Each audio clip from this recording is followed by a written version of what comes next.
আমরা মনে করি জনগণ এবার সচেতন।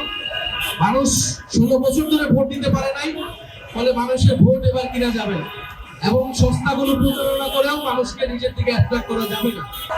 আমরা ইতিমধ্যে প্রত্যেকেই জেনেছি এবং জনগণের কাছে আমরা এই বার্তাটা নিয়ে যাচ্ছি যে এবারের নির্বাচনে কিন্তু প্রত্যেকটা নাগরিকের 2টি করে ভোট থাকবে।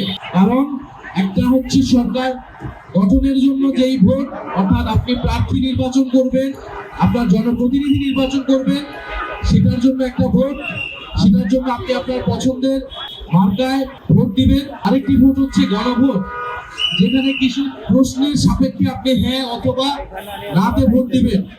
গণঅভ্যুত্থানের পরে সময়টা জুড়ে আমরা যে ঐক্যমত কমিশনে ফ্যাসিবাদ বিরোধী রাজনৈতিক দলগুলো নানান আলোচনা, সমালোচনা, তর্ক বিতর্কের মাধ্যমে জুলাই সনদ প্রণয়ন করেছিলাম, সেই জুলাই সনদের উপরে এই গণভোট অনুষ্ঠিত হচ্ছে এবং এই গণভোটে আমরা জাতীয় নাগরিক পার্টি এনসিপি হ্যাঁ এর পক্ষে অবস্থান নিচ্ছি এবং জনগণকে আমরা হ্যাঁ এর পক্ষে আহ্বান জানাচ্ছি।